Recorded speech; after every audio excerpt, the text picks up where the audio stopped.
여러분 안녕하십니까? 6월 24일 토요일 MBN 뉴스와이드 시작합니다. 지난 대선 과정에서 민주당 대통령 후보 자리를 놓고 이재명 민주당 대표와 치열하게 경쟁했던 이낙연 전 총리가 1년간의 미국 생활을 마무리하고 조금 전 귀국했습니다. 총선이 10달도 남지 않는 시점, 또 민주당 내 이재명 리더십이 흔들리고 있는 시기에 귀국이어서 앞으로의 역할에 관심이 커지고 있습니다. 한편 윤석열 대통령이 부산 엑스포 유치를 위해서 직접 PT에 나서며 총력전을 벌였는데 아직은 강력한 경쟁 후보지인 사우디 리야드의 판세가 우세하다는 외신의 보도가 나왔습니다. 한 주간 있었던 정치권 주요 이슈들 네 분 모시고 자세히 짚어보도록 하겠습니다. 김용남 전 국회의원, 차재원 부산 가톨대 특임교수, 한민수 더불어민주당 대변인, 최수영 전 대통령직 인수위 전문위원과 함께합니다. 어서 오세요. 네, 안녕하세요. 조지 워싱턴대 방문연구원으로 1년간 미국에 머물렀던 이 전 총리, 1년 과정을 마치고 조금 전 귀국했습니다. 준비한 영상 보시고 관련 대담 본격적으로 시작해 보겠습니다.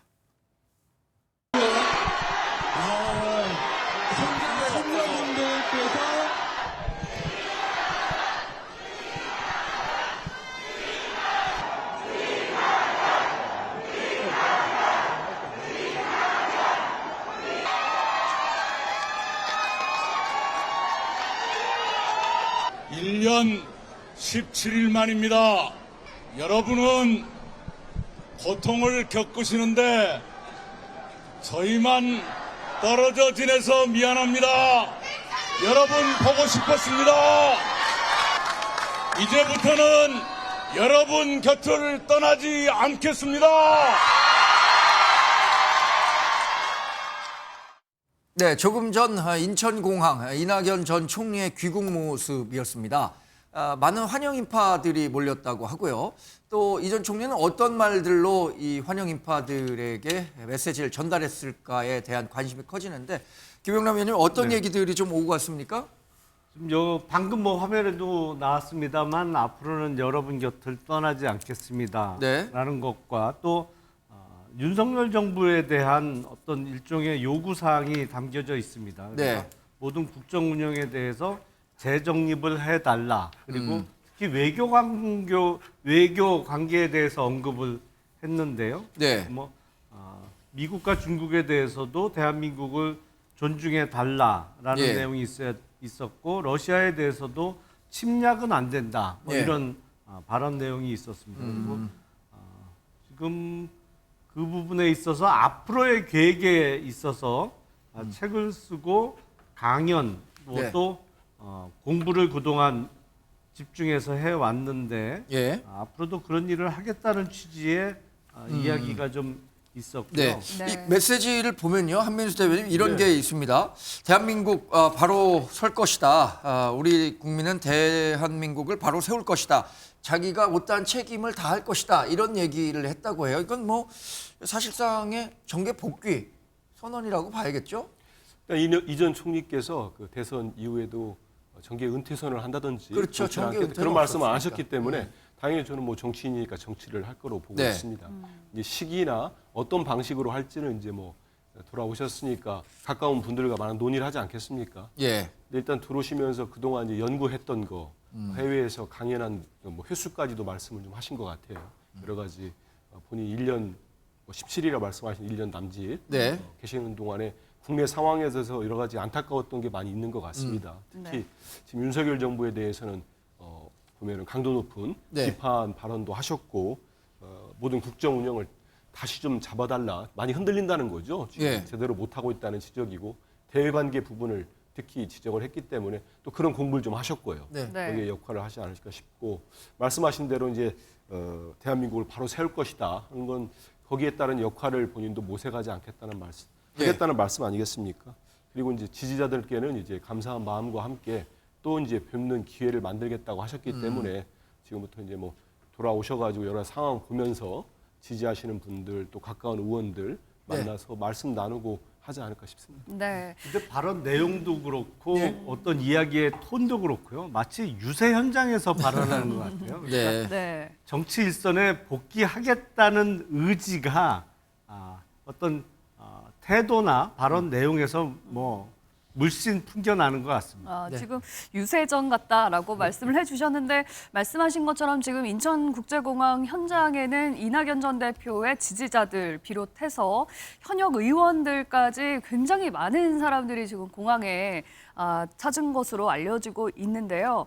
그만큼 이낙연 전 대표의 앞으로의 영향력 이런 것들을 좀 예상해 볼 수 있을까요? 지금 민주당에 있는 주요 정치인들 가운데 예. 이낙연 대표 전직 국무총리입니다. 네. 전남 도지사였습니다. 사선 의원 했습니다. 네. 그리고 바로 직전에 당대표 후보였고 네. 뭐 이 당대표였고 대선 후보였습니다. 네. 민주당에 이만한 정치적 자산과 경륜을 가진 분이 어디 있습니까? 네. 당의 큰 자산이죠. 저는 거꾸로 이낙연 대표에 대해서 얼마 전에 보니까 이제 조홍천 의원도 혹시나도 저 정계에 들어와서 중심에 선다 그러면은 정말 뭐 이른바 개혁의 딸들의 엄청난 공세가 예상되니까 낙향하시는 게 좋겠다는 얘기를 하는 걸 보면서 네. 아니 어떻게 저렇게 소수에 의해서 흔들리는 정당이 정말 저는 이게 제1야당인가라는 생각이 들더라고요. 그러니까 예. 이낙연 대표가 일련의 그런 어떤 정치적인 말하자면 외유를 마치고 돌아오면은 자 그동안 쌓으시고 좀 여러 가지 숙고하셨던 것들을 당을 위해 써주십시오. 이렇게 표현해야 되는데 네. 낙향을 하라니요. 아니 세상에 무슨 유배를 다녀왔습니까? 그래서 저는 그걸 보면서 지금 오늘 이렇게 마중 나가신 분들의 면면을 보니까 뭐 이낙연계 의원들로 꼽히는 분들이신데 저는 이걸 떠나서 이낙연 같은 분들이 정말 이 땅에 돌아오시면 저는 여야를 떠나서 이런 정치적 자산은 좀 활용하는 게 저는 맞다고 보고요. 네. 지금 어디 시골 내려가서 가만히 뭐 강연이나 하는 것보다는 지금 오히려 야당이 중심 못 잡고 있을 때 혁신위원장에게만 맡겨놓을 것이 아니라 당의 고문 같은 이런 분들이 나와서 중진들이 나와서 뭔가 당의 방향성 제시해줘. 다만 그게 이제 이재명 대표를 흔들 수 있다라는 그게 그런 우려들이 있는 것 같은데 네. 정치가 그렇게 협량해서는 안 되죠. 이런 네. 고견들 듣고 그다음에 이런 걸 당의 에너지로 삼을 때 비로소 대한정당도 되고 수권정당 되는 거 아니겠습니까? 네. 저는 민주당이 통큰 정치해야 된다고 봅니다. 예. 민주당의 큰 자산이다라고 네. 얘기를 해주셨는데 하지만 지난 대선에서 어쨌든 선거에서 진 패장이잖아요. 네.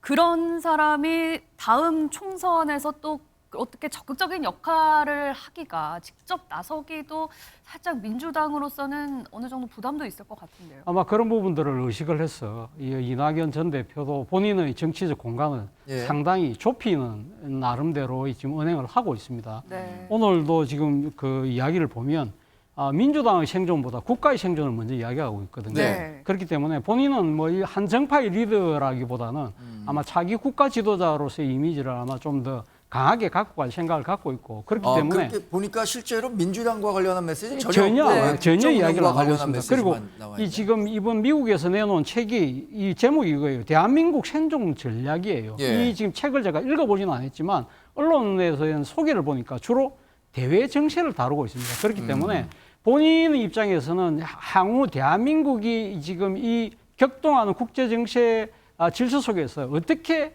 헤쳐나갈 것인가 부분에 네. 대한 큰 그림을 제시하는 쪽으로 아마 네. 자신의 정치적 포지션을 맞출 가능성이 높다. 그렇기 때문에 앞서 뭐 질문하신 것처럼 내년 총선에서 아마 본인이 자발적으로 먼저 나서서 어떤 역할을 하겠다는 이야기를 하지 않을 거예요. 바로 그 때문에 본인이 내년에 총선 출마하지 않겠다고 이야기를 했거든요. 네. 물론 민주당 쪽에서 여러 지금 이낙연 전 대표의 정치적 역할을 필요로 하면 본인은 그게 응할 수는 있겠지만 제가 생각해서는 본인이 자발적으로 정치선에 바로 복귀하지는 않을 것 같다. 지금 향후 지금 차기 대선까지 4년이 남았잖아요. 그렇기 때문에 본인은 큰 그림을 그리면서 뚜벅뚜벅 큰 이 국가의 생존이라는 큰 목표를 아마 하도로 삼고 계속적으로 나아가는 그림을 머릿속에 갖고 있지 않을까 생각이 듭니다. 이낙연 전 총리가 내년 총선에 출마하지 않겠다고 발언한 적이 있습니다. 예, 했습니다. 예, 공개적으로 이야기를 했습니다. 네, 이낙연 전 총리 귀국 현장에서 또 어떤 메시지들을 내놨는지 관련한 영상 살펴보고 이야기 이어가겠습니다.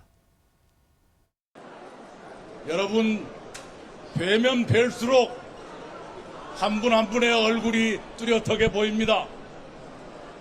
당장 쫓아가서 손이라도 잡고 싶지만 여기 여러 형편상 그러기 어렵다는 것 이해해 주시기 바랍니다. 차분하게 여러분 뵙고 말씀 나눌 기회를 꼭 만들겠습니다.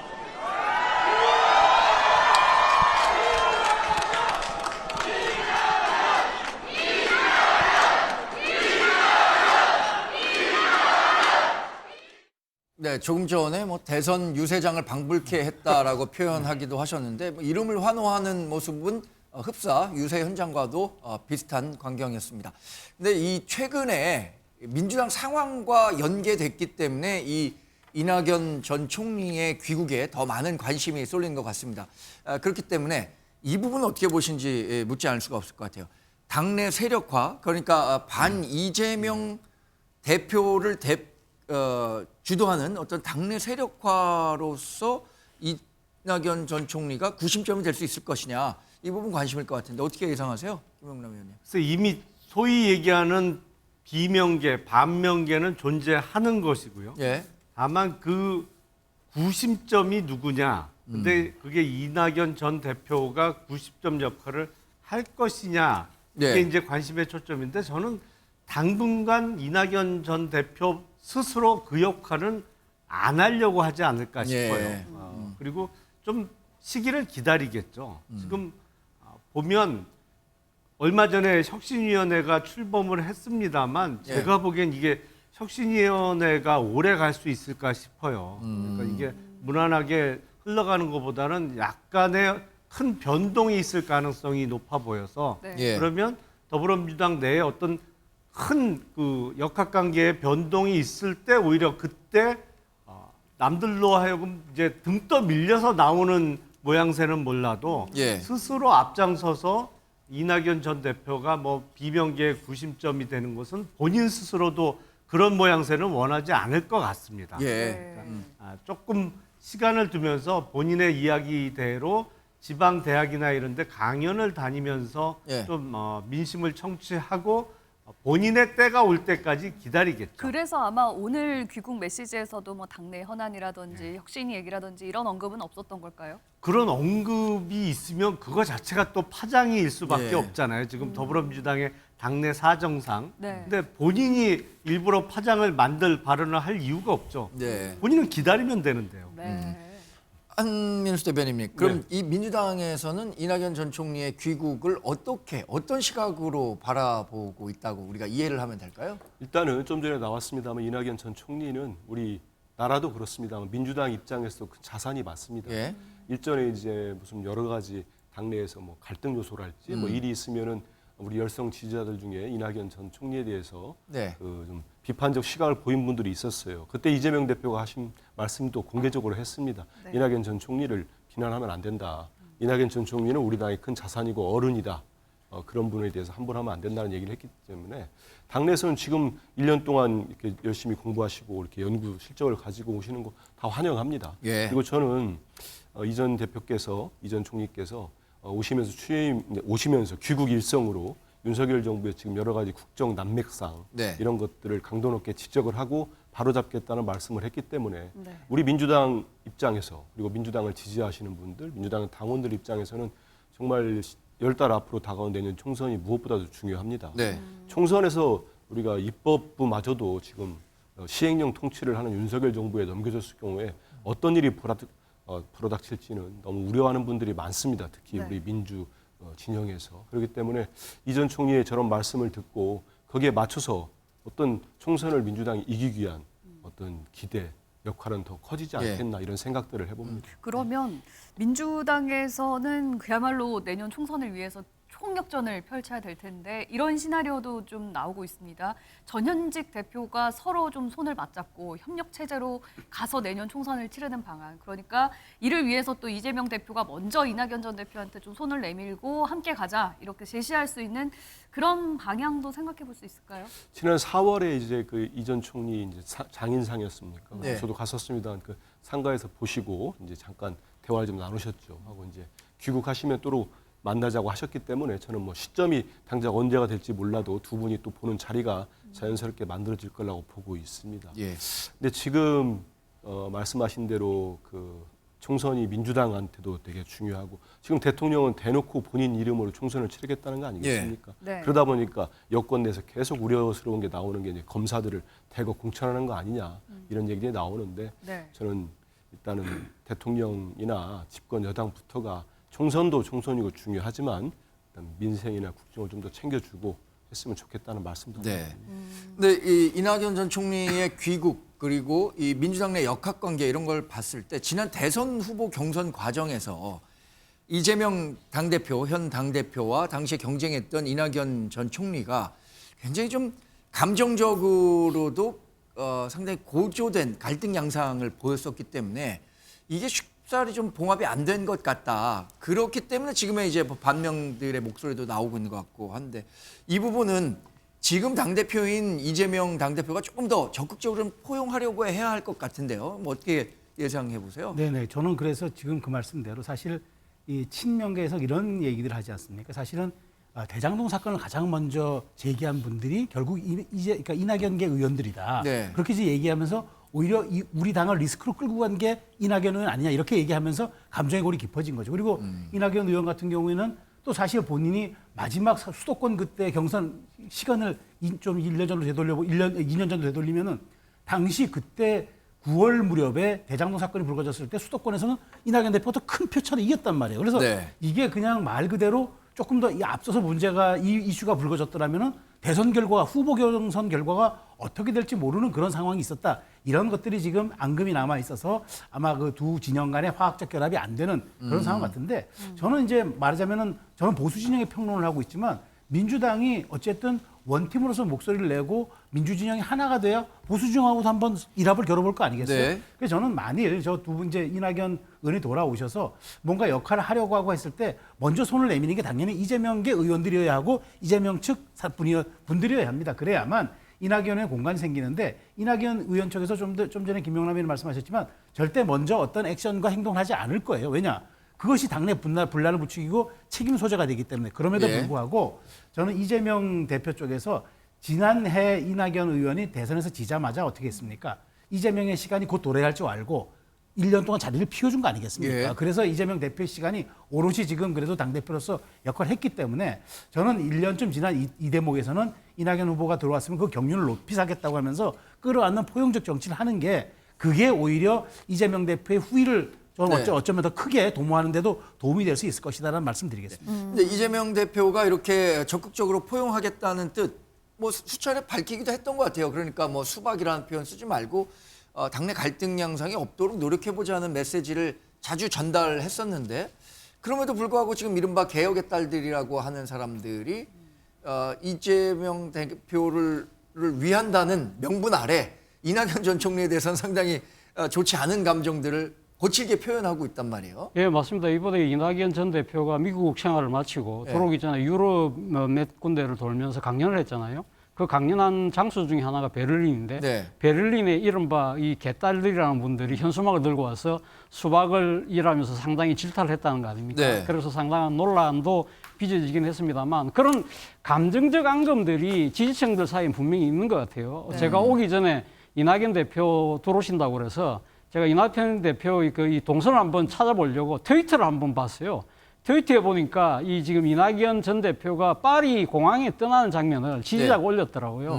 올리면서 뭐라고 이야기를 했냐면 네. 지금 떠났으니까 이제 좀 인천공항이 좀 많이 나와서 예. 좀 길을 좀 붙들어 주자 뭐 그런 이야기를 하면서 예. 그 밑에 다 댓글들이 달렸는데 아까 방금 나왔던 꽃다발 있잖아요. 예. 꽃다발이 올라왔는데 제가 꽃다발 유심히 봤어요. 네. 꽃다발 아까 화면에 나왔지만 아주 푸른 계통이잖아요. 예, 예. 그 민주당의 상징 색깔이기도 하지만 수박에 대한 우리 수박 아니다는 이야기를 또 네. 나타내고 있는 것이고 네. 앞서 또 지금 이 공항 현장에 보면 스텝이라고 해서 이 지금 조끼를 입고 놓으신 분들 있잖아요. 네. 그분들이 지금 그 트위터에 보니까 상당히 만에 있을지 모르는 여러 가지 그러니까 지금 소위 말하는 수박을 이렇게 이야기하면서 이렇게 비난하는 네. 세력들과의 충돌 때문에 네. 우리가 먼저 나가서 질서를 좀 보호하자는 이야기를 할 정도거든요. 네. 그 정도로 지금 지지층들 사이에서는 상당히 감정이 격양돼 있는 게 사실이에요. 네. 그렇기 때문에라도 아까 제가 말씀드린 것처럼 이낙연 전 대표가 이 섣불리 그러니까 이 국내 정치 쪽으로 몸을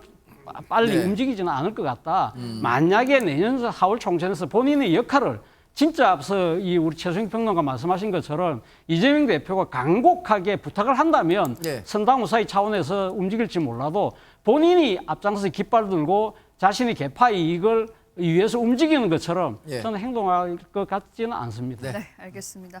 이낙연 전 대표가 또 공항 밖을 나오면서 이런 얘기를 했다고 합니다. 우리에게는 또 시간이 있을 거다. 이제 지지자들을 향해서 이렇게 얘기를 했고 국민 속에서 길을 찾아가겠다라는 얘기를 했다고 하는데요. 이게 어떤 길을 의미하는 건지 무슨 뜻일지 앞으로의 행보에 좀 주목을 해봐야 될 것 같고.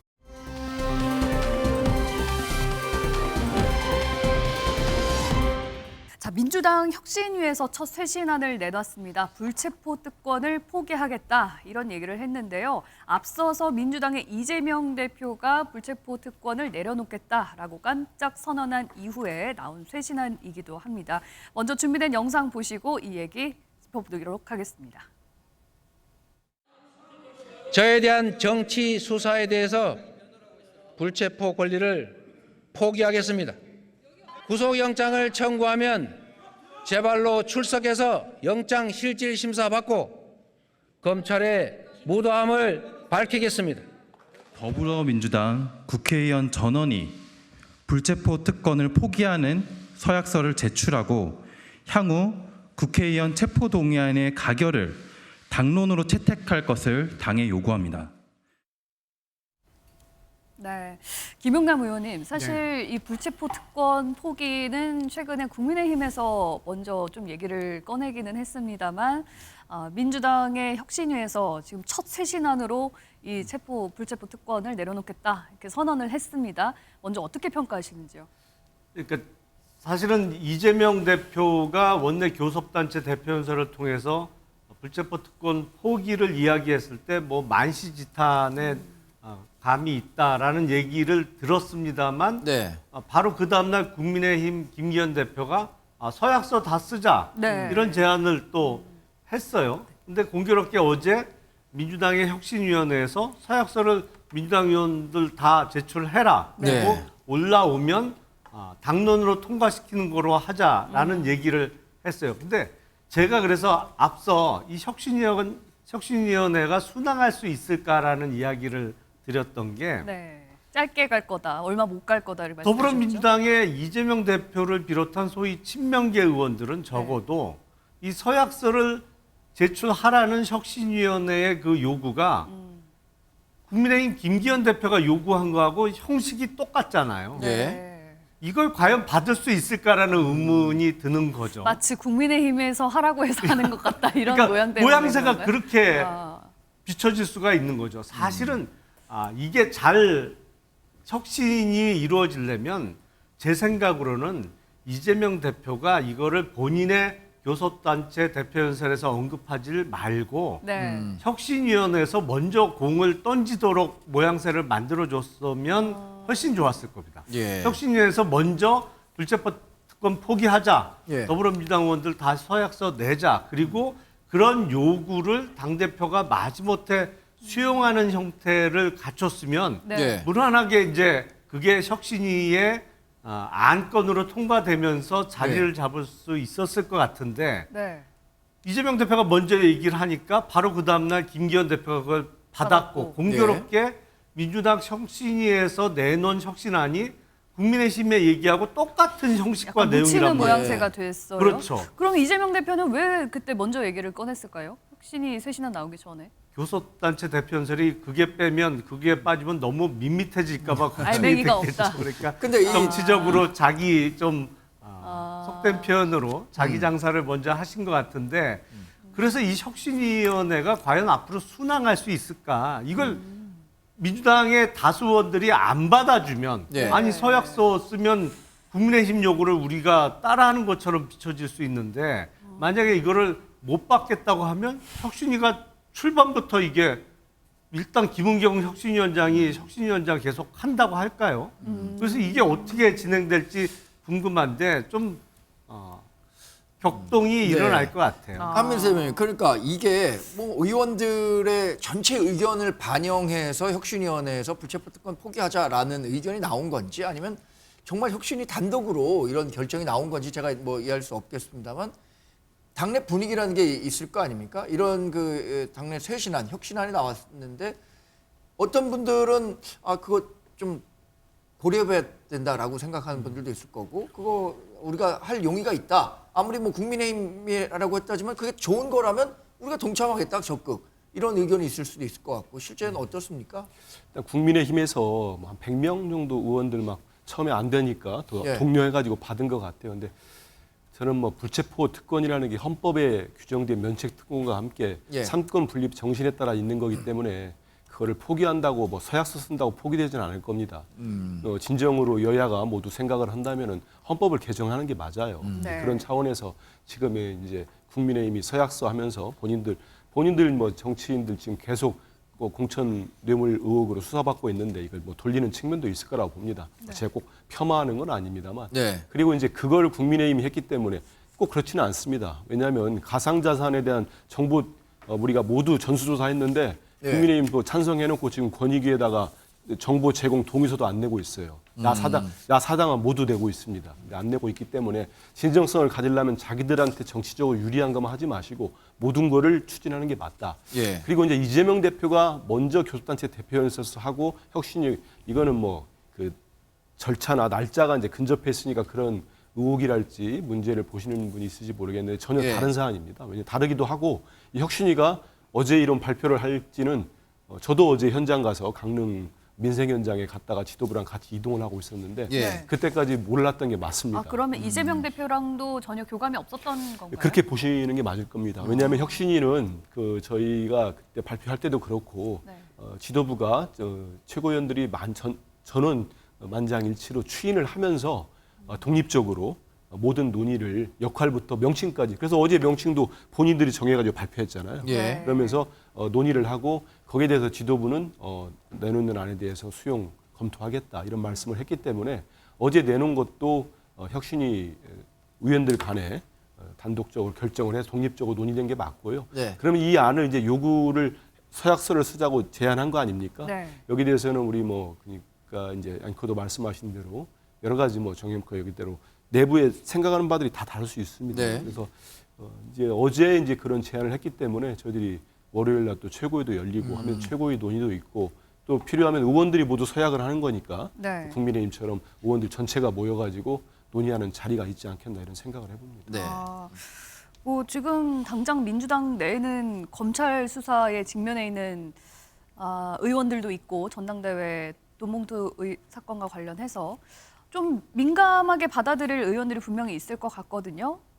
굉장히 고민스러울 수밖에 없을 것 같은데 이걸 또 만약에 안 받으면 이재명 대표도 얘기를 한 거고 혁신위에서도 얘기를 했는데 만약에 의원들의 반발이 심하다 이러면 또 거기에 대한 파장이 또 클 것 같아요. 그러니까 우리가 흔히 표현하는 말로 이제 정말 뱉기도 어렵고 삼키기도 어려운 걸 뜨거운 감자라고 하지 않습니까? 이제 뜨거운 감자가 된 거죠. 왜냐하면 네. 지금 일각에서 얘기하지 않습니까? 결국 그렇다면은 우리가 검찰에게 당을 내어주는 거다. 앞으로 말하자면은 한동훈 장관이 그날 체포동의안 제안 연설을 하면서 그랬잖아요. 20여 명의 의원들이 대기하고 있다고 네. 사실상 엄포가 아니라 제가 보기에 어느 정도 네. 확신을 갖고 한 얘기 같은데 자 그렇다면 앞으로 줄줄이 올 수 있는 체포동의안 어떻게 할 거냐라고 이제 그런 우려가 있겠죠.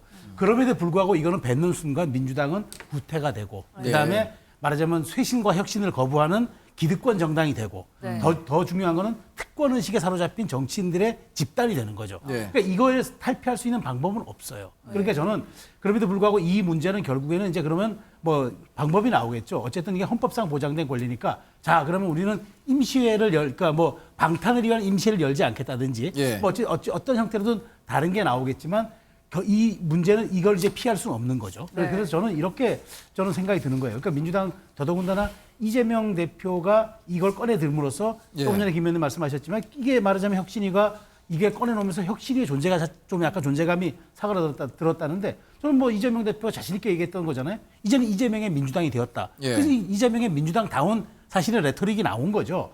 그렇지만 이제 이걸 앞으로 끌고 가는데 그러면 정말 이 당에서 한 목소리로 국민의힘처럼 100여 명이 찬성해 줄 수 있느냐? 저는 그렇게 못한다고 봐요. 예. 그렇지만 어떤 형태로든 제가 보기에 서약서가 아니라 앞으로 이제 이런 부분에서는 뭐 체포동의안이 올 때 뭐 가결해달라고 요청한다든지 뭐 어떤 형태로든 이제 말하자면은 본인들이 그걸 하겠다라는 아마 절충안들이 나올 거예요. 예. 네. 국민의힘처럼 똑같이 100명, 우리가 170명 사인하겠다 이렇게 발은 못하겠지만 이거는 이제 뱉는 순간 못 받겠다고 뱉는 순간 이거는 구태정당이 돼버리기 때문에 절충안으로서 할 수밖에 없을 것이고 이재명 대표도 이런 부분들을 고려해야 될 겁니다. 뜨겁더라도 삼켜야 할 수밖에 없는 상황.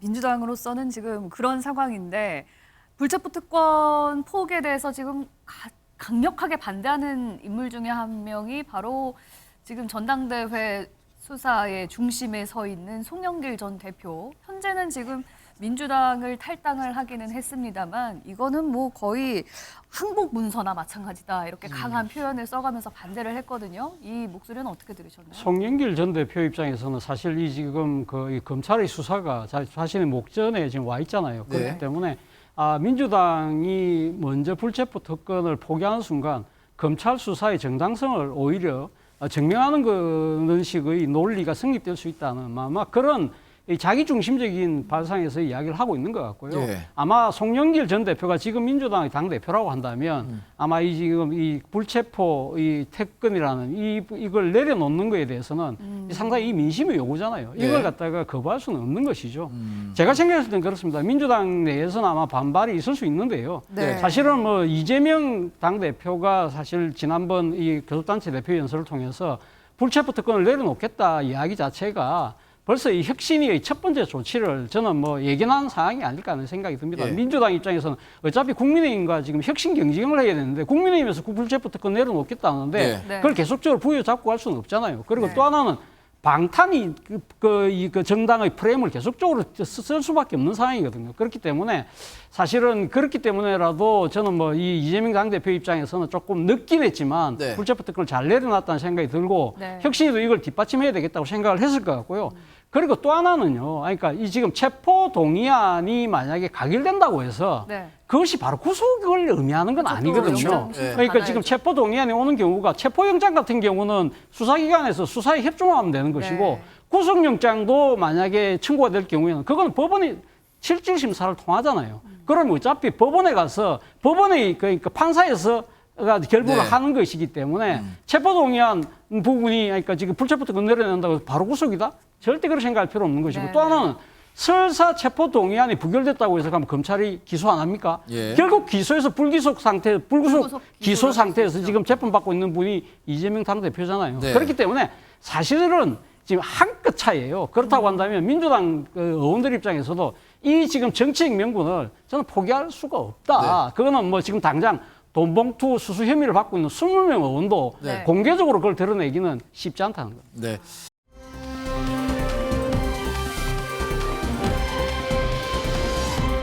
송영길 전 민주당 대표가 지난 대선 과정에서 정의당이 협조하지 않았기 때문에 민주당이 대선에서 패배했다. 이런 요지의 발언을 해서 이른바 진보 진영 내에서의 책임 공방, 이런 진실 공방도 이어지는 모습입니다. 관련한 영상 준비해 봤습니다.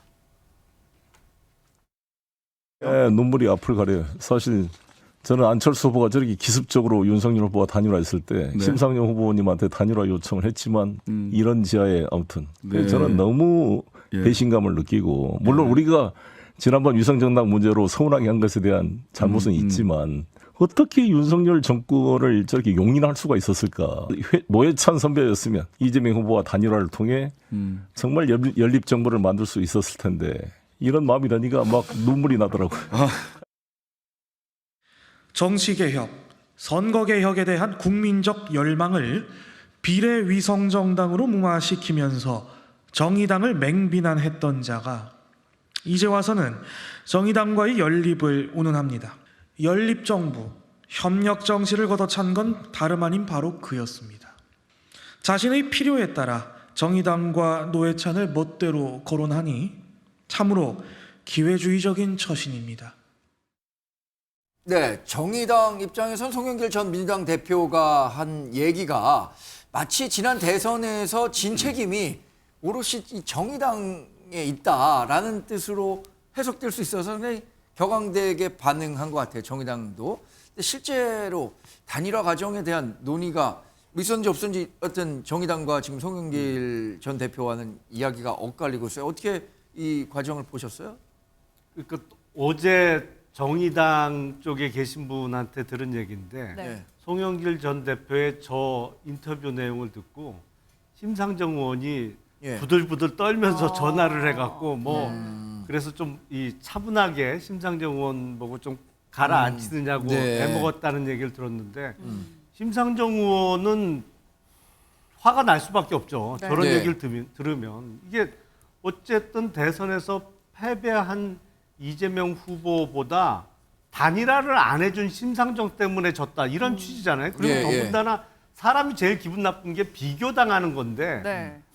고 노회찬 의원하고 비교를 했어요. 노회찬 선배 같으면 단일화 해줬을 텐데 심상정 의원이 안 해줘서 졌다 이런 취지를 얘기를 하니까 심상정 의원을 비롯해서 정의당 쪽은 부글부글 끓을 수밖에 없죠. 예.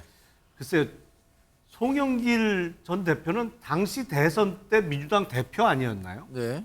네. 본인이 잘못해서 대선 진 거는 얘기 안 하고 남 탓을 하니까 여전히 이 남 탓하는 버릇은 못 고친 것 같습니다. 네. 근데 실제로 뭐 이번 지난 대선이 워낙 적은 표 차이로 이 결론이 났기 때문에 아마 뭐 정의당 표를 일부 흡수했으면은 민주당의 이재명 당시 후보가 대통령 선거에 이겼을 것이다라는 계산은 가능할 것 같아요. 그래서 이런 그 단일화 논의는 보수 진영뿐만 아니라 진보 진영 내에서 항상 있었던 논의 사항이잖아요. 실제 이게 있었을까요? 아니면 뭐 심상정 의원 얘기처럼 이런 방구도 없었는데 왜 이런 얘기를 하느냐라고 하고 있는데. 지금은 뭐 탈당을 하셨고 전 당대표신데 송영길 대표가 그때 당대표로서 현직 대표로서 이제 선대위에 선대위원장을 하셨을 걸로 이렇게 기억합니다. 그리고 이제 그 제 기억으로 3월 초에 지난해 3월 초에 전격적이었죠. 거의 뭐 손가락 자를 거다 뭐 그렇게 험하게 비판하셨던 안철수 후보가 마지막 법정 토론회 직후에 이제 모처로 이동해가지고 윤석열 후보와 단일화를 했죠. 많은 국민들이 충격도 받고 뭐 지지하시는 분도 있었을 거라고 봅니다. 아마 지금 말씀하신 걸 들으면 그 직후에 뭐 단일화 논의를 했다는 것 같은데 그 내용까지는 제가 뭐 솔직히 잘 모르겠습니다. 저 선대에 있었습니다만은 그것까지는 모르겠고 이제 그 사실 또 아까 말씀대로 정말 박빙의 선거로 결론이 나다 보니까 우리 진영 민주당 뭐 당원들의 지지자들이 이재명 후보를 지지하신 분들 사이에서는 안타까움을 표시한 건 맞아요. 그렇게 봐도. 정의당 이제 그때 심상정 후보께서 표를 이제 몇 퍼센트를 가져가셨는데 그 중에 일부라도 왜냐면 0.73%니까요. 그렇죠. 그런 아쉬움을 토로한 적이 있었고 하다 보니까 저는 지금 송 전 대표께 나오신 방송 프로그램이 전체를 안 들어와서 어떤 얘기를 하신지는 모르겠습니다. 이제 딱 이 대목만 있는 건데 그때 소회를 말씀하시다가 얘기한 것 같아요. 그리고 근데 송 전 대표도 지난 대선 패배 이후에 본인의 뭐 책임을 인정하는 그러니까 그 이후에 뭐 출마도 안 하시겠다는 말씀도 그전에도 내려놓기도 많이 하시지 않습니까? 그런 얘기를 한 거로 보고 합니다. 근데 저희가 뭐 개인적인 거로는 0.73이 됐던 0.073이 됐던 진 건 진 겁니다. 그리고 하기 때문에 지금 와가지고 이런 얘기 하는 것도 저는 뭐 크게 의미는 없다고 봅니다. 한편 송영길 전 대표는 또 검찰이 돈봉투 사건을 조작을 했다면서 과거에 태블릿 PC도 조작이 됐다 이런 주장을 해서 또 파장을 일고 있는데요. 관련해서 영상도 준비가 돼 있습니다. 먼저 보고 오시죠. 도둑이 제발 저리고 있다 이렇게 생각합니다. 이게 태블릿 PC 조작 그 의혹을 받고 있는 핵심이 윤석열, 한동훈, 이원석 다 이런 분들 아닙니까?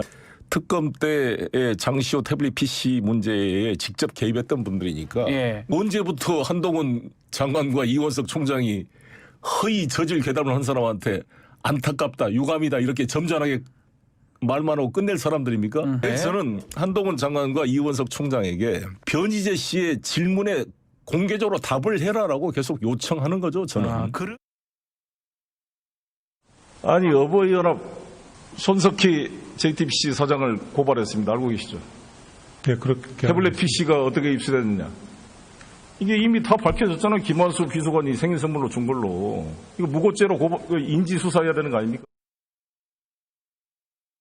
자기 범죄 수사를 받아서 아무리 다급하더라도 더불어민주당의 대표까지 지내신 분이 기성 언론이나 야당에서조차 거들떠도 안 보는 저질 허위 괴담에 직접 가담하는 것을 저는 참 안타깝게 생각합니다. 송영길 대표 참 안타깝습니다.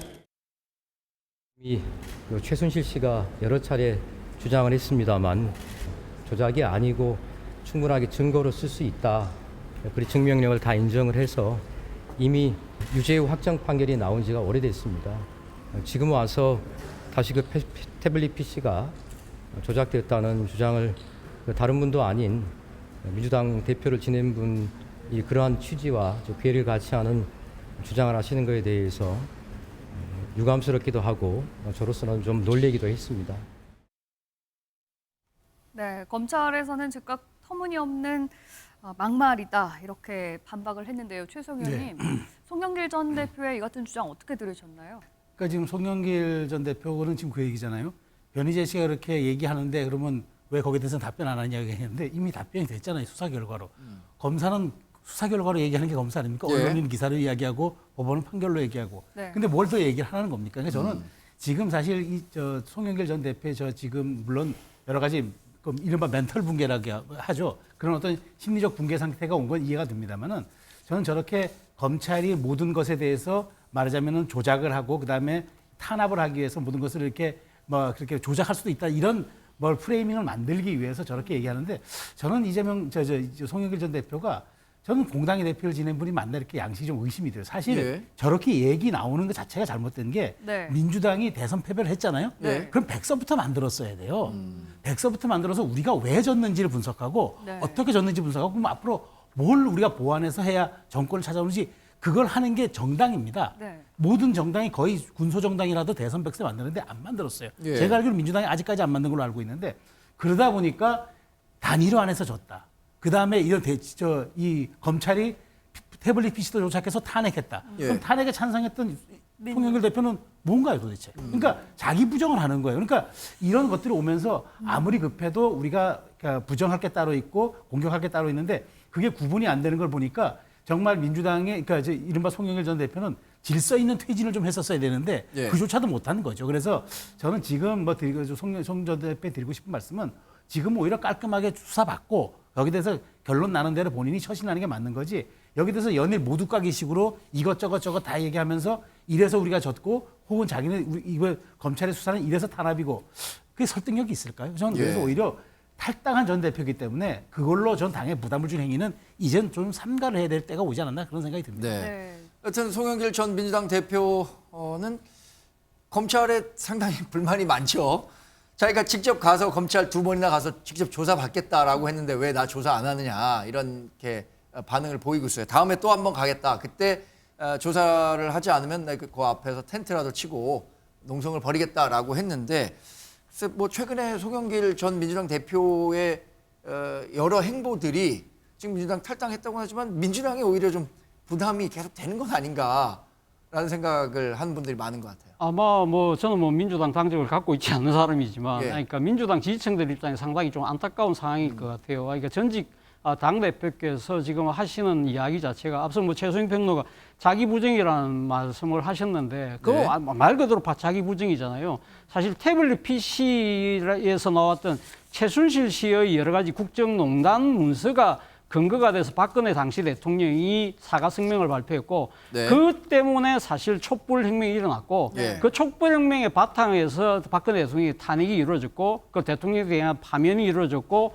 조기 대선이 치러지면서 문재인 정권이 탄생했던 거거든요. 예. 만약에 지금 이 태블릿 PC가 조작됐다고 한다면 그럼 문재인 정권의 존재가 자기 부정이 되는 거잖아요. 네. 그것도 이런 주장을 딴 사람도 아니고 또 이 지금 본인 스스로가 이 태블릿 PC가 조작되지 않았다고 본인이 자기 입으로 이야기했던 사람이 예. 이걸 자기의 그러니까 처지가 궁박한 처지에 몰렸다고 해서 말을 바꾼다? 네. 이거 자체가 상당히 말 그대로 자기 부정이고요. 그런 측면에서 본다고 한다면 민주당 입장에서는 정말 안타까운 상황이 될 수밖에 없는 것이고 앞서 또 지금 이야기했던 것 중에 하나가 그거 아닙니까? 그러니까 이 정의당이 도와주지 않아서 예. 우리가 졌다. 그거는 쉽게 말하면 내 때문에 이재명 대표 때문에 진 것이 아니라 진보가 분열해졌다. 일종의 대선 패배를 남한테 지금 그러니까 떠넘기는 듯한 태도인 것 같고요. 본인 스스로도 그는 이야기했지만 사실 정의당의 입장에서 지난 이 지금 그 민주당에 대한 배신감이 더 컸을 거예요. 왜? 2020년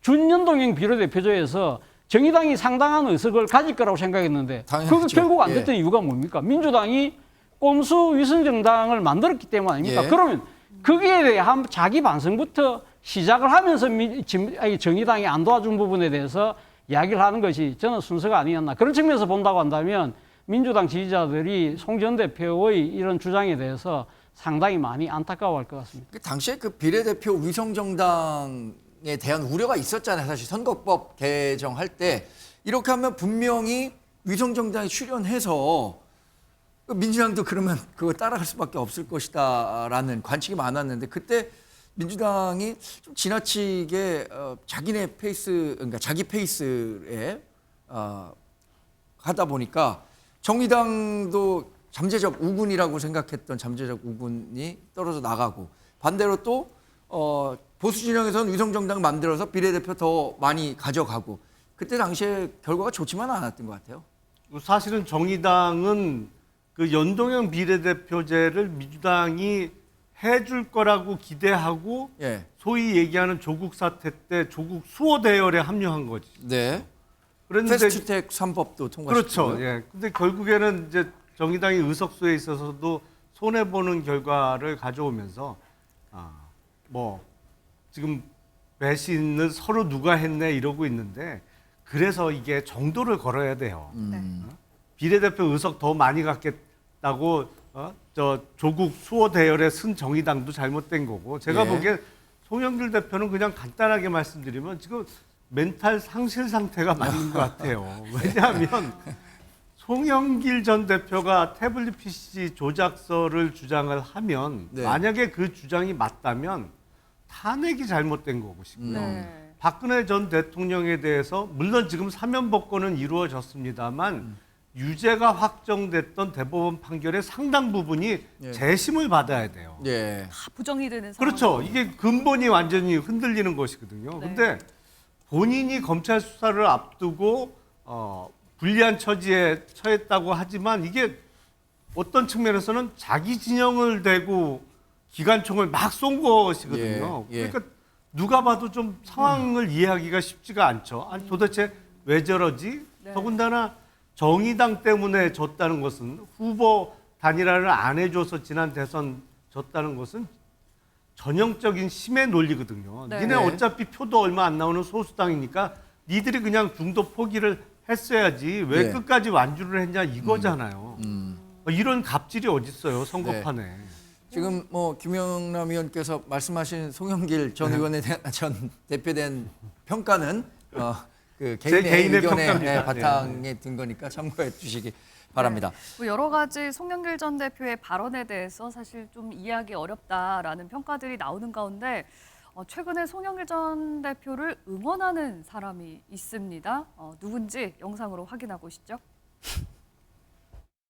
요즘에 이 송영길 의원님 핫하시죠. 이제 본인의 시간이 온 것 같아요. 제 느낌에는.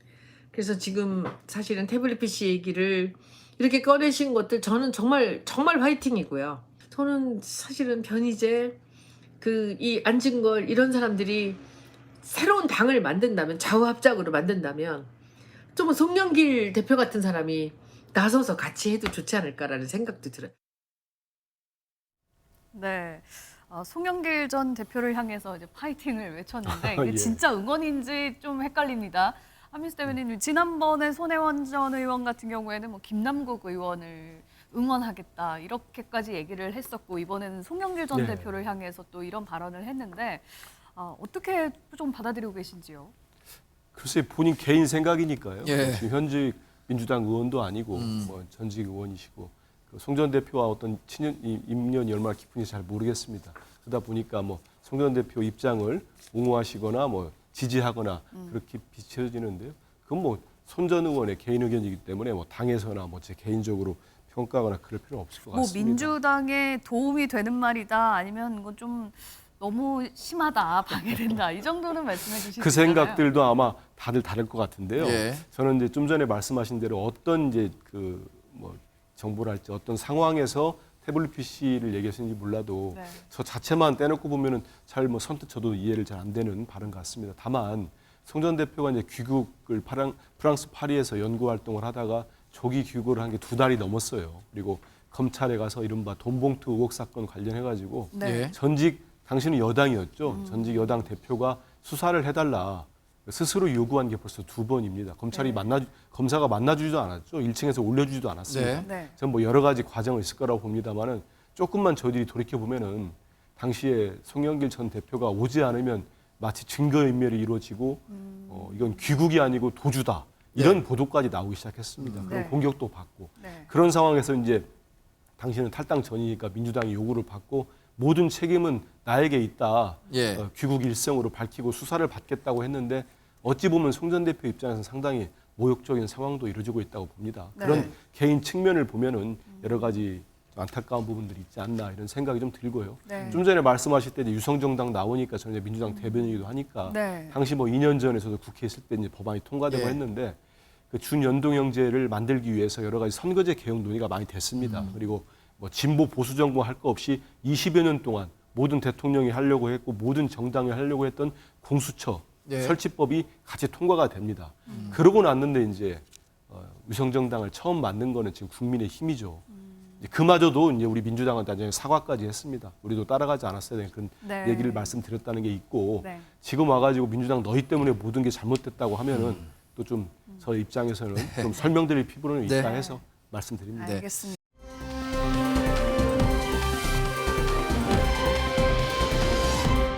사실 시도지사 이런 지역 단체장이 되면 정치적 현안에 대한 코멘트라든가 이 일선에서 좀 거리를 두게 마련인데 뉴스의 중심에 홍준표 대구시장이 있습니다. 최근 관련 영상 살펴보겠습니다. 점용허가 받지 않는 공공도로를 점거하라고 판결문에 나와 있습니까? 없잖아요. 시의 필수 부품도 아닌 트럭은 들어가게 공무원들 밀어내고 길을 터주고 그게 무슨 경찰청장이 할 태도야. 몇 번 설득을 해도 거꾸로 나한테 집회방해죄로 입건할 수 있다. 교통방해죄 구성요건도 설명해 주겠다. 내가 대한민국 검사를 한 사람이야. 어떻게 대구 경찰청장보다 내 형법을 모르겠어요? 책임 물을 겁니다. 대구 경찰청장의 책임을 묻겠습니다. 혹시 어떤 거 압수하셨나요? 오늘 수사가 보복성이라는 얘기가 있던데 어떻게 생각하세요? 퀴어 축제 갈등하고 연관돼 있다는 시선에 대해서 어떻게 보십니까? 어떤 데로 확보하셨어요? 어떤 데로 확보하셨습니까? 휴대전화도 압수하셨는지 확인 부탁드립니다. 경찰의 요청에 따라서 삭제한 영상 원본 자료를 모두 경찰에 제출하였습니다. 경찰 수사에는 성실히 협조하겠지만은 오늘 압수수색은 대단히 유감스럽다는 말씀을 다시 한번 드립니다. 오비일학이라고 하지 않습니까? 공권력의 집행도 오해받을 짓은 안 해야죠. 네, 경찰청이 대구 광역시에 대한 압수수색을 진행한 것도 굉장히 이례적이고요. 또 말씀드린 것처럼 현역 지방 단체장이 정치적 현안과 관련해서 이렇게 중앙 언론에 큰 이슈가 되는 경우가 많지 않은데, 그래서 홍준표 대구지사는 뉴스메이커는 뉴스메이커예요. 네. 네. 아니 뉴스만 보면 홍준표 대구시장이 야당 출신 단체장으로 생각되겠어요. 그러니까 지금 경찰청이 야당 단체장에 대해서 그러니까 이제 이재명 대표에 대한 수사 관련해서 경기도청에 대한 압수수색이 좀 있었잖아요. 예. 경기도에서 이제 볼멘 소리도 나오고 그랬었는데 김동연 경기도지사는 민주당 출신 단체장이잖아요. 근데 홍준표 대구시장은 여당 출신 단체장임에도 불구하고 경찰의 압수수색에 대해서 뭐 이런저런 뭐 그 의도를 지금 의심하는 발언들을 하고 있는데 그 좀처럼 보기 힘든 장면인 거는 틀림없습니다. 근데 이제 발단이 된 게 대구시에서 개최됐던 퀴어 축제와 관련해서 집회 시위법의 해석에 관해서 대구시와 대구경찰청장의 입장이 달랐던 것이거든요. 그러니까 집회로서 신고가 받아들여진 집회면 열 수 있다는 게 경찰청의 입장이었고 그럼에도 불구하고 공공도로를 점용하려면 점용 허가를 대구시로부터 받아야 된다는 홍준표 시장의 주장이 충돌한 것인데 대구시의 주장은 여태까지 우리의 관행과는 조금 다른 측면은 있습니다. 그러니까 집회 신고가 합법적으로 접수가 되면 물론 이제 장소와 시위를 하게 되는 경우 그 노선에 따라서는 도로 점용 허가를 별도로 안 받았던 게 지금까지의 관행이거든요. 근데 그거를 조금 뒤집는 해석을 내놨던 것인데 그래서 충돌 이후에 이제 선거법 위반 사건과 관련해서 대구시에 대한 압수수색이 있으니까 마치 그때 충돌한 예. 거에 대한 어떤 보복 압수수색이 아니냐. 근데 제가 보면 이게 압수수색 영장은 그 전에 받았던 것 같아요. 네, 맞습니다. 그리고 예. 압수수색 영장이 발부된 지 일주일 만에 이루어진 압수수색이라고 하니까 네. 퀴어 축제에 따른 충돌이 없었다고 하면 벌써 며칠 전에 압수수색이 아마 이루어졌을 것으로 저는 생각이 돼요. 네. 그런데 왜 일주일이나 걸렸을까요? 그러니까 마침 압수수색 영장이 16일 날 발부됐는데 17일 날 퀴어 축제로 인한 충돌이 있었잖아요. 네. 그러니까 영장 발부는 그 전에 이루어졌는데 집행을 바로 해버리면 퀴어 축제에 대한 정말 보복성 압수수색으로 비춰질까봐 영장의 유효 기간 만료 때까지 기다렸다가 네. 유효 기간 만료 전에 압수수색을 한 것이 아닌가라는 생각이 듭니다. 보통 압수수색 유효 기간을 일주일 주는 경우도 있고 뭐 열흘 주는 경우도 있는데 네. 17일 날 발부된 압수수색 영장이라고 하니까 만약에 일주일의 유효 기간을 줬으면 유효 기간 만료 직전에 압수수색이 네. 이루어진 것이거든요. 그러니까 네. 오히려 퀴어 축제 때문에 압수수색이 늦게 실시된 케이스라고 보여요. 근데 대구시 쪽에서는 마치 그때 충돌 때문에 압수수색하는 거 아니냐 이런 주장들을 하고 있는 것으로 보입니다. 대구경찰이 이렇게 압수수색한 게 홍준표 대구시장이 공직선거법 위반 혐의가 있다. 그래서 이 대구시청을 압수수색한 건데 교수님, 예. 홍준표 대구시장은 이렇게 얘기해요. 나는 3년 후에 대선 출마하겠다고 한 적이 없는데 왜 이게 공직선거법 관련한 거냐? 그러니까 대구시장으로서 지금 차기 대선에 출마하겠다는 선언은 안 했지만 예. 충분히 가능성은 있잖아요. 그러니까 지금 이제 공직선거 후보로 나설 가능성이 있는 사람이 예. 상당히 공직선거법에 저촉되는 행위를 한다? 그렇다고 한다면 이 부분에 있어서 고발이 들어오면 수사기관에서는 당연히 들여다봐야 되는 사안이죠. 예. 사실 그렇지만 뭐 많은 사람들이 생각했을 때 홍준표 시장의 이러한 좀 어떻게 보면 돌발적으로 비치는 이러한 행동들이 결국은 지금 뭐 많은 분들이 말씀했지만 지금 이제 지방자치단체장으로서의 전국적인 뉴스의 거의 초점에 놓인다. 네. 이런 것들을 다 의식하고 행위가 결국은 차기 대선을 노린 것이 아니냐는 그러한 해석으로 이어지는 것인데요. 저는 뭐 그런 걸 일단 다 차치하고라서라도 일단 지금 홍준표 시장의 이러한 격한 반응 자체가 저는 예. 상당히 조금 이해가 잘 안 됩니다. 앞서 뭐 말씀하신 것처럼 과연 퀴어 축제에 대한 경찰과의 충돌 때문에 경찰이 그 때문에 보복 수사를 한 거냐? 예. 제가 봤을 땐 그렇지 않은 것 같아요. 앞서 뭐 충분히 설명했습니다만 영장이 지금 발부된 게 퀴어 축제 바로 전날인 16일이었고요. 네. 네. 영장 지금 집행 시한이 23일이에요. 네. 그렇기 때문에 그 시한 내에 이루어졌다. 그리고 지금 이 영장이 청구된 것 자체가 지금 대구 참여연대에서 고소 고발이 이루어진 것이거든요. 그렇기 예. 때문에 들여다볼 수 있는 상황인 것이고 또 하나는 지금 이 본인이 지금은 이야기하잖아요. 경찰이 그 수사권을 갖고 있어서 상당히 지금 어떻게 보면 지금 뭐랍니까 이런 표현을 쓰잖아요. 미치지 않고서야 예. 또 뭐 깡패냐 이런 이야기를 하는데 사실은 경찰이 지금 그러면 압수수색 영장 하는데 가면 경찰이 독자적 판단으로만 이루어질 수 있느냐? 예. 그렇지 않다는 것이죠. 그러니까 경찰이 압수수색 영장이 필요하다고 누구한테 이야기를 합니까? 검찰한테 이야기하잖아요. 그럼 검찰이 최종적으로 판단하는 거죠. 그리고 발부는 누가 하죠? 법원이 합니다. 그렇다고 한다면 홍준표 시장의 논리대로 한다고 한다면 네. 그럼 검찰하고 그럼 법원은 무슨 역할을 했나요? 아무 역할을 안 한 건가요? 예. 자, 그리고 자기 색깔하고 자기 생각하고 다르다고 하면 이런 식으로 감정적으로 경찰 보고 깡패라는 둥 미치지 않고서야 뭐 이런 식의 격한 용어를 쓴다는 것 자체가 모르겠습니다. 차기 대권을 노리는지 안 노리는지 모르겠지만 예. 본인 입장에서 지금 아마 지지표를 확장하는 데 있어서 중도표 성향의 사람들은 네. 상당히 아마 홍준표 시장에게 아마 고개를 돌릴 가능성이 높고요. 무엇보다도 경찰하고 충돌하는 부분은 지금 이 공권력을 확립하려고 하는 윤석열 정부의 기조하고도 다르잖아요. 그렇다고 네. 한다면 보수청까지 등 돌리게 만들 수 있는 우려를 범할 수 있다는 겁니다. 네. 이게 지금 압수수색에 대해서 보복 수사다라고 생각하고 있는 홍준표 대구시장 같은 경우에 이걸 눈에는 눈, 이에는 이라고 해야 되는지 지금 대구 경찰 직원들을 향해서 그러면 앞으로 대구시청에 절대 출입하지 말아라 또 이렇게 맞섰거든요. 이 대응 방식은 어떻게 보세요? 사실 홍준표 시장을 놓고 보면은 사실은 지금 16개 시도지사 가운데 네. 가장 노출 빈도가 높습니다. 심지어 수도권 서울 오세훈 시장보다도 노출 빈도가 높고 네. 제가 보기에는 지금 뭐 거의 뭐 수도권, 부산 사실 다 그 시도의 세로 보면 대구가 그렇게 큰 저 중간급 정도 되는데 네.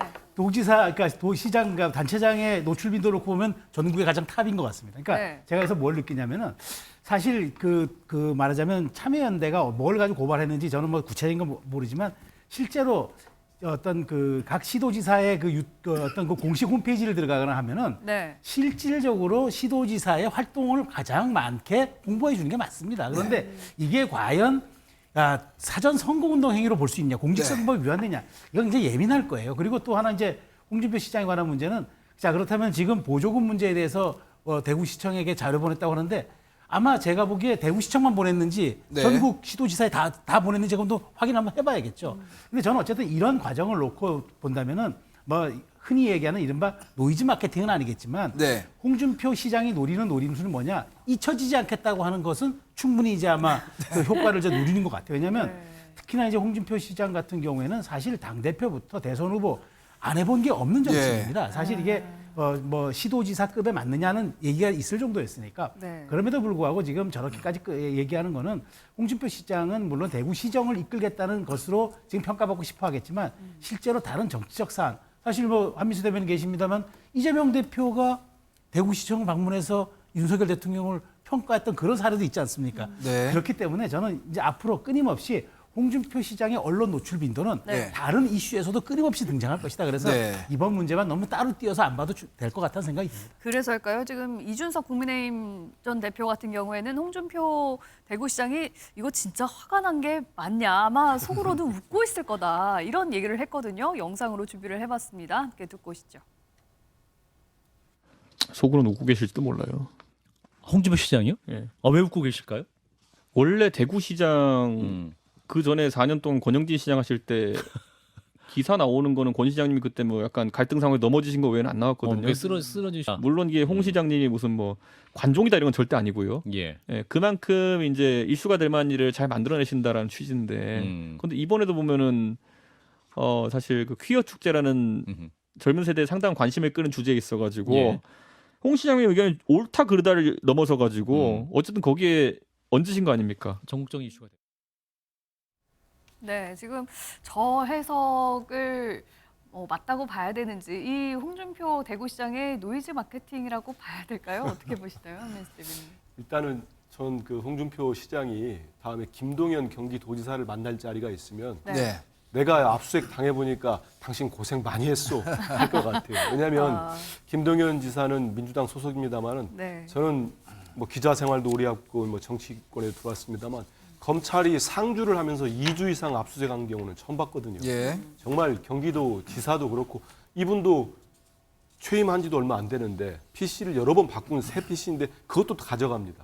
캐비넷도 가져가고 뭐 경기도 공무원들을 거의 일을 못하게 하는 상태인데 홍 시장 입장에서는 나는 여당 소속인데도 불구하고 경찰이 이권으로 압수수색을 들어왔다 네. 하면은 되게 본인 입장에서는 격앙된 반응이 나올 수도 있다는 생각을 듭니다. 그리고 저는 이제 이준석 전 대표도 이제 분석을 했는데 지금 홍 시장께서는 뭐 대선 후보도 했고 여당 대표도 했는데 몸은 대구에 가 있지만 네. 여러 가지 관심은 확실히 서울에 있는 건 맞는 것 같아요. 근데 네. 이거는 저는 이렇게 봅니다. 왜 그러면 홍준표 시장이 대구시장이라는 하방을 했을까? 결국은 이분이 조금 긴 호흡을 가지고 예. 지금 대선 전략이랄지 여러 가지 총선 전략을 짜고 있다고 저는 봐요. 그래서 이제 계속 국민의힘에 대해서 쓴소리를 하다 보니까 이제 상임고문인가요? 해촉도 되지 않았습니까? 네. 이 짧게는 내년 10개월 앞두고 있는 내년 4월 총선이겠죠. 대구를 기반으로 역시 보수의 심장이라고 할 수 있는 TK에서 본인의 세를 구축하려고 할 겁니다. 네. 그거는 결국은 윤석열 정부, 윤 대통령이나 지금 국민의힘 지도부와 마찰이 커질 거예요. 예. 꼭 이 압수수색이 그렇다 이것보다는 네. 계속적인 마찰이 있을 네. 거고 결국 2026년까지가 본인의 대구시장 임기인데 네. 그때까지 확실한 지지 기반을 만들려고 할 겁니다. 네. 그게 없었기 때문에 지난 대선 때 당에서 자기가 졌다고 후보에서 졌다고 생각하기 때문에 그런 과정들이 홍 시장께는 이런 일들이 네. 또 이준석 전 대표 관측처럼 여러 가지 본인의 관심도랄지 주목도를 높이는 또 재료로 네. 쓰는 측면도 있어 보이긴 합니다. 네. 어쨌든 뭐 다음 대선에는 나올 거다라고 아이, 보시면 당연하다고 봅니다. 차지영 교수님. 예, 뭐 이준석 전 대표가 속으로 웃을 사람이 홍준표 시장이라고 그러는데 저는 좀 생각이 달라요. 그러니까 네. 진짜 속으로 웃는 사람은 제가 봐도 오세훈 서울시장, 안철수 의원, 한동훈 법무부 장관 정도가 아닐까라는 생각이 듭니다. 앞서 제가 이야기했잖아요. 지금 그러니까 보수 지지층 입장에서도 상당히 경찰 공권력하고 싸우는 모습 결코 바람직하지 않거든요. 그리고 중도도 표심도 지금 등을 돌릴 수밖에 없는데 무엇보다도 저는 그런 생각이 들어요. 지난번에 지금 대구에서 지금 심각한 문제 중에 하나가 이슬람 이 지금 사원을 지금 그 공사하는 문제에 대해서 그 반대하는 목소리거든요. 거기에 대해서 이 홍준표 시장이 상당히 그러니까 지금 우리가 이슬람 종교적인 신념이 다른다 하더라도 그걸 품어야 된다는 이야기를 했어요. 그런데 왜 퀴어 축제만은 이런 식으로 강하게 대처를 할까요? 그러니까 이 지금 우리 사회의 소수 약자나 조금 이 다름에 대한 이 지금 그걸 갖다 차별적으로 이 지금 보는 부분에 있어서 홍준표 시장의 어떻게 보면 표 계산에 따라서 그 말이 그때그때 다르다는 생각이 적지 않은 국민들, 시민들이 생각을 한다는 거예요. 그런 부분들을 생각한다고 한다면 저는 이 소동 자체가 결코 홍준표 시장에게 득이 되지 않을 거라는 생각이 듭니다.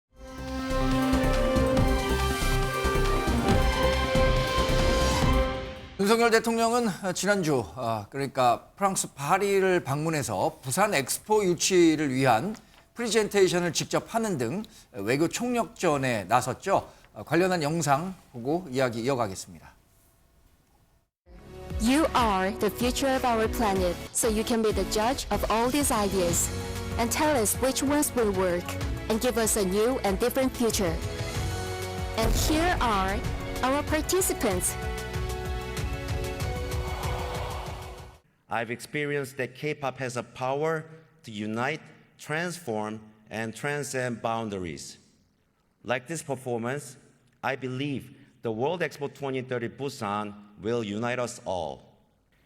In case for someone who's having a hard time recognizing me, let me wear this before I finish. Thank you so much.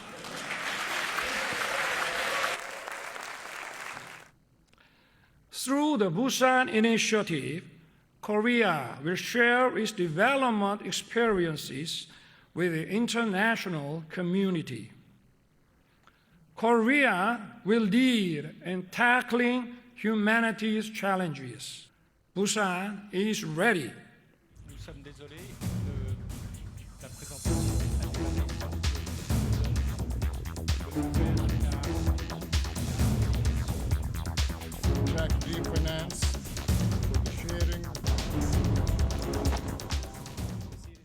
네, 이 엑스포를 유치하기 위해서 지금 부산시 또 우리 전 국민, 윤석열 대통령을 포함해서 모든 국민이 열심히 열망을 하고 있습니다. 이게 179개 국가에 한 나라가 한 표씩을 가져서 투표로 결정이 된다고 하는데 이게 또 일종의 유세전이죠. 유세전을 윤석열 대통령이 직접 한 셈이에요. 자신이 대한민국 1호 영업사원 되겠다고 했으니까 뭐 그런 측면을 이해할 수 있을 것 같은데 어떻게 보셨어요? 일단 우리는 그 유치전에 좀 뒤늦게 뛰어든 후발주자입니다. 네. 사우디아라비아는 먼저 뛰어들었고요.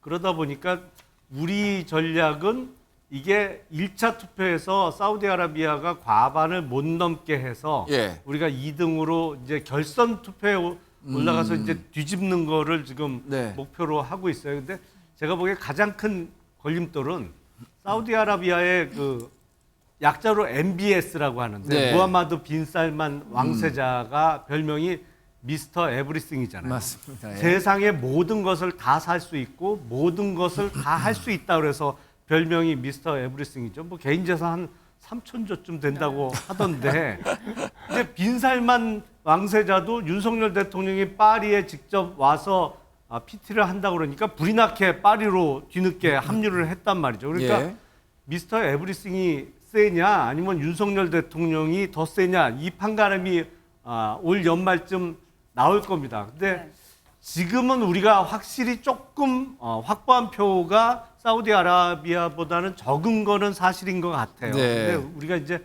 작전대로 해서 결선 가서 뒤집을 수 있을 것 같아요. 그리고 지금 부산 쪽은 거의 사활을 걸고 있기 때문에 꼭 좋은 결과가 있기를 기대하겠습니다. 판세에 대해서 좀 설명을 해주셨는데 이탈리아 언론이 이탈리아도 지금 로마에서 엑스포를 유치하기 위해서 열심히 이 유세전을 펼치고 있다고 하는데 일단 사우디아라비아가 한 70개 나라의 지지를 받고 있다고 하고요. 이탈리아 로마는 50개 나라, 또 우리나라는 아직까지는 30개 나라 정도밖에는 공식적으로 이렇게 근데 저거는 이태리 언론에서 발표한 거라 이태리 표를 너무 많이 계산한 것 같아요. 네. 저건 안 그 얘기를 하면 하려고 가야 했습니다. 되겠네요. 이탈리아 언론이기 때문에요. 네. 자기들 좀 부풀려 쓴 것 같아요. 우리는 지금 봤을 때 사우디아라비아와는 우리가 좀 많이 따라잡았고 이탈리아는 조금 경쟁에서 뒤처진 거 아니냐라고 분석하고 있는 저희는 거죠. 그러기를 바라고 있고 예.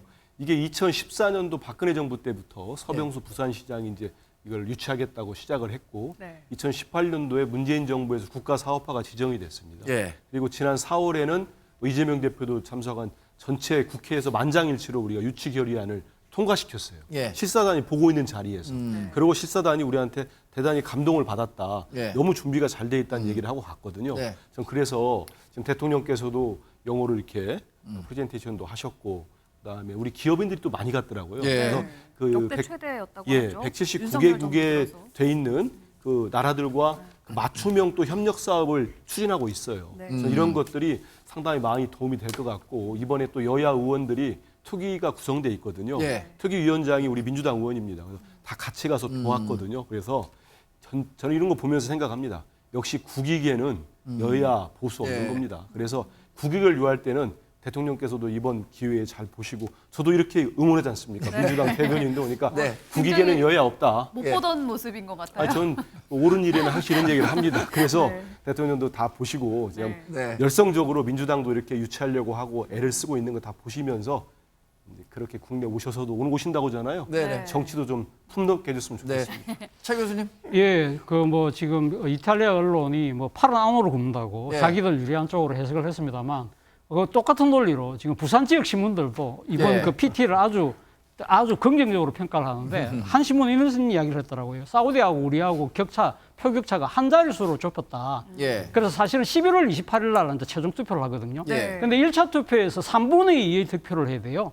근데 3분의 2를 득표를 하지 못하면 이 지금 상위 1, 2 두 나라가 최종 투표를 하는데 거기서는 다득표를 하는 나라가 돼요. 그런데 우리의 지금 전략은 만약에 우리가 2등을 하게 되면 예. 3등, 4등을 그러면 1등을 만약에 사우디가 한다고 하면 예. 3등, 4등은 이태리하고 지금 우크라이나가 예. 딱 떨어져 나갈 것이다. 그렇다고 한다면 이 지금 이태리와 우크라이나를 지지한 표들은 아무래도 유로표가 많은데 그렇죠. 그 유로표를 우리가 갖고 올 수 있다. 그 근거는 지금 사우디가 지금 인권 탄압에 대한 그 여러 가지 논란이 많잖아요. 그렇죠. 그 이후 국가들이 거기에 대한 불만들이 많은데 우리는 소위 말해서 윤석열 대통령이 말하는 가치동맹, 네. 이 자유, 민주, 그리고 또 하나가 아까 지금 말했던 인권 탄압에 대한 네. 문제이기 때문에 이런 부분들을 잘 조금 전략적으로 잘 이용을 하면 네. 충분히 성산이 있다는 것이 이 현지를 다녀온 부산시 박영준 시장을 비롯한 이 네. 관계자들의 이 상당한 장담에서 놓은 이야기라고 합니다. 네, 그냥 신빙성 저희가 있는 말. 지난주 방송에서는 BTS의 데뷔 10주년을 기념하고 축하하면서